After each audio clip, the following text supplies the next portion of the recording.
예, 정보사령관입니다. 아까 야간에 임무를 줄 수 있다. 그래서 대기하고 있었다고 그랬잖아요. 예, 그렇습니다. 중앙선관위 서버에 정보사 요원들이 들어갔죠. 그렇습니다. 거기서 소위 선거인 명부 관련해서 통합선거인 명부 그거를 가져오라는 지시 받았죠.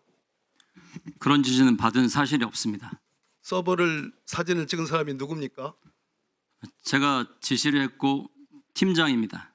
팀장 이름 누굽니까? 나중에 별도로 말씀드리겠습니다. 별도가 어디 있습니까? 국민이 알아야 돼요. 누굽니까? 지금 현재 조사가 진행 중이기 때문에 그 부분은 답변이 제한됩니다. 김영현 국방부 장관이 선거 부정이 있었다. 계엄군을 투입해서라도 선관위 부정선거 의혹에 관련 수사 필요성이 있다. 이런 얘기 한 적 있죠? 저는 개인적으로 처음 듣는 얘기입니다. 처음 들었다. 들어갔던 그 대령인가 중령인가 하는 정보사 요원이 누군가로부터 서버와 관련된 보고를 했습니다. 그 보고의 상대방이 누굽니까? 본인입니까? 정확하게 그 의원님 질문을 제가 이해를 못했습니다. 들어갔던 서버에 들어가서 사진까지 찍었었지 않습니까? 그 정보사 요원이 보고를 했어요. 전화로. 그것이 CCTV에 찍히지 않습니까? 당신이요? 제가 지시했습니다. 사령관이 지시 받았죠? 아니 저 보고를 받았죠? 예, 제가 보고받았습니다. 그때 사람 등치만큼 큰 박스를 가지고 나왔습니다. 그런 사진이 있어요. 처음 듣는 얘기입니다. 들어가요. 별로 개전의 정이 없구만. 이번 비상계엄 사태의 진상을 파헤치는 데 핵심이 될 증거 중 하나가 선거관리위원회 CCTV입니다.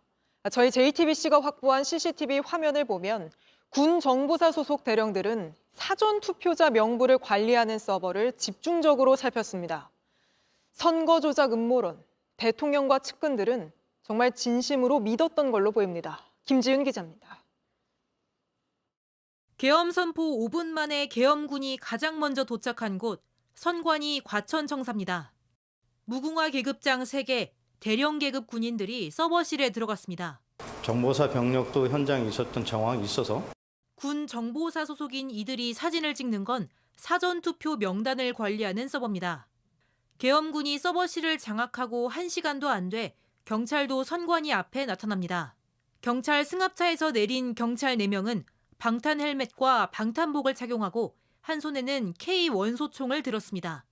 다른 한 손에는 실탄 300발이 든 탄약통까지 들었습니다. 무장 경찰들은 선관위 출입문을 지켰습니다. 선관위 직원들이 들어가려 하자 이를 제지하기도 합니다. 경찰은 대테러 상황이라 전달받아 매뉴얼대로 무기를 소지했을 뿐이라는 입장입니다. 이 지점이 우발 상황이 예상이 되니까 가서 대비를 좀 하는 게 좋겠다. 이렇게 알겠습니다. 지시를 한 겁니다. 군과 경찰이 구체적으로 어떤 지시를 받았는지는 수사로 밝혀져야 하는 상황. 하지만 국회에 보낸 것보다 많은 군경 500여 명을 과천 등 선관위 건물에 신속하게 투입한 데는 사전투표 조작에 대한 대통령의 잘못된 믿음이 있다는 분석이 나옵니다. 극우 유튜버와 소수의 정치인들은 부정선거 음모론을 끊임없이 퍼뜨렸습니다. 지난 총선 때는 극우 유튜버가 사전투표소를 감시한다며 불법 카메라를 설치했다가 구속되기도 했습니다. JTBC 김지윤입니다. 그런데 보시면 특이한 점은 국회와 달리 선관위에는 앰뷸런스와 빈 트럭이 함께 출동했다는 점입니다. 체포와 물리적 충돌, 그로 인한 유혈 사태를 대비한 걸로 보입니다. 먼저 김지윤 기자입니다. 지난 4일 밤 자정을 넘긴 시각, 군용 차량이 서울의 한 골목길에 들어옵니다. 주택가 한복판에 위치한 선거관리위원회 관악청사로 향하는 겁니다. 중앙선거 여론조사 심의위원회 등이 있는 곳입니다. 대한민국 육군이라고 적힌 대형 버스 2대도 연이어 지나갑니다. 군인이 열을 맞춰 지나가자 길거리를 지나던 시민은 깜짝 놀랍니다. 차에서 내린 군인들은 청사를 둘러싸고 출입을 통제했습니다. 그런데 이날 선관위에 투입된 차는 군용차만이 아니었습니다. 군인을 실은 검은 차 바로 뒤로 구급차 한 대가 지나갑니다. 구급차가 청사 주변으로 다가오자 군인들이 달려와 주차를 안내합니다. 이 구급차는 주택가 한 켠에서 군이 빠질 때까지 함께 대기했습니다. 과천 청사에서도 소총으로 무장한 군인들을 태운 차량들이 도착하고 바로 뒤에 구급차 한 대가 함께 도착했습니다. 선관위 주차장 안에서 버스와 함께 대기합니다. 무장한 계엄군을 투입하면서 물리적 충돌과 이로 인한 유혈 사태를 대비한 정황입니다. 계엄군은 아무것도 담지 않은 텅 빈 대형 트럭도 갖고 왔습니다. 관악청사에 텅 빈 트럭이 도착하자 군인들이 일제히 달려가 주차를 안내합니다. 과천 청사에도 트럭이 들어갔지만 계엄군이 철수한 새벽 2시쯤 함께 철수했습니다. 김용현 전 국방부 장관은 한 언론에 부정선거 의혹을 확인하기 위해 선관위 시스템과 시설을 확보하고자 했다고 말했습니다. 텅 빈 트럭에 선관위의 각종 시스템과 자료 등을 담으려 했던 것으로 의심되는 대목입니다. 선관위에 따르면 계엄군이 압수한 건 5명의 휴대폰이 전부입니다. 선관위는 오늘 헌법상 독립기관인 선관위에 대한 계엄군의 점거 행위는 헌법과 법률에 근거가 없다며 계엄군에 대한 법적 조치를 취할 것을 촉구한다고 했습니다. JTBC 김지윤입니다. 방첩사에서 이제 네. 당일에 계엄 당일에 뭐 국회든 뭐 선관위든 가라 이제 출동 명령이 떨어지니까 현장에 있던 병력들이 이거는 아닌 것 같습니다라고 일부 이제 거부를 한 사람들이 당연히 있었겠죠. 있었어요. 근데 방첩사 수뇌부가 그 명령을 거부하는 부하들에게 욕설을 하고 폭행을 해요. 폭행을 하고 강제로 이렇게 차에 태우고 이러한 행위를 했다고요? 네. 예. 뭐 오늘 밝혀진 뭐 제가 뭐 실명을 좀 거론했는데 예. 그 방첩사에는 장성들이 있습니다. 네. 사령관이 3스타고 참모장이 2스타고 그 밑에 각 1처장, 2처장 네. 뭐 이렇게 해서 원스타들이 제가 제 기로 5명 정도 있습니다. 예.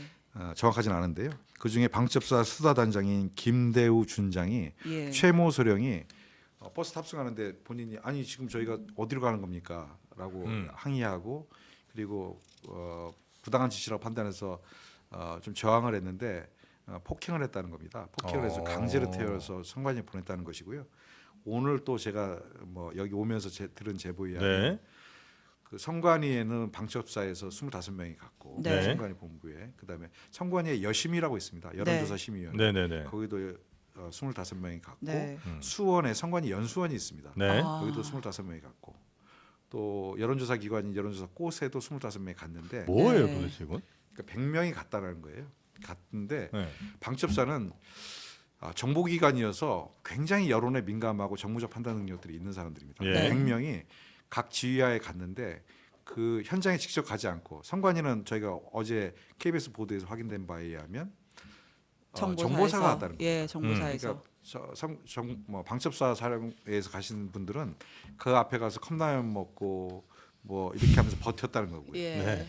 그리고 여론조사 꽃을 가던 분은 이미 뭐 한 20명 정도 도착해 있었는데 어느 부대인지는 알 수는 없고 방첩사에서 가신 분들은 잠수교 밑에서 배회하다가 다시 계엄이 해제된 뒤에 돌아왔다라는 보고이 있고요. 네. 그래서 대부분 방첩사는 부당한 지시, 여인영 사령관의 부당한 지시에 따랐다가는 우리가 6년 전에 당했던 그러한 조사와 수사 그리고 조직 해체되는 과정을 또 겪게 되는 두려움 때문에 조직적으로 영관급 이하 간부들은 좀 업무를 해태하거나 아니면 네, 네, 네. 회피하거나 이러면서 피해 나갔던 것이 아닌가 이렇게 보여집니다. 저는 정치 군인들은 정말로 징취해야 되지만 대한민국의 안보를 지키기 위해서 노력해왔던 많은 네. 군인들에 대해서는 정말 이번에 계엄을 막는 과정에서 국민의 힘도 컸지만 군부대에서 합리적 상식을 가지고 애국심을 가지고 이번이 군사 쿠데타라고 생각하고 내가 여기에 동원되는 것이 정말 역사의 죄인이 되는 것이라고 생각하고 네. 해태해왔던 많은 군인들에서는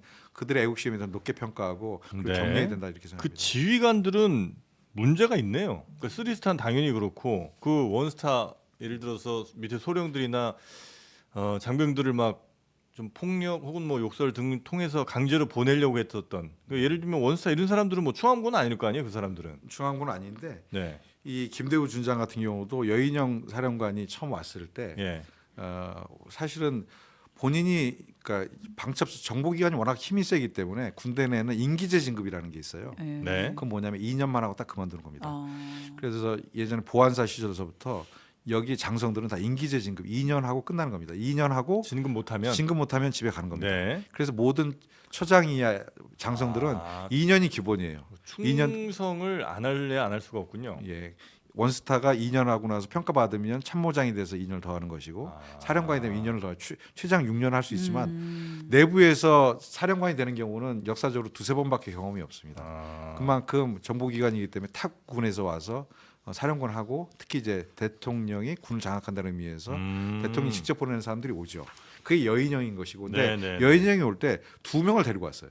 장성들. 그런 네. 경우는 없거든요. 그러니까 타군에서 기무사 그러니까 방첩사 내부의 승진자들이 아니고 네. 타군에 데려와서 거의 점령군처럼 장악을 한 거죠. 아. 이번에 폭력 사태에 참여한 김대우 준장도 아마 그런 분으로 저는 여인형이 데려온 사람일 가능성이 높은 것 네. 같다.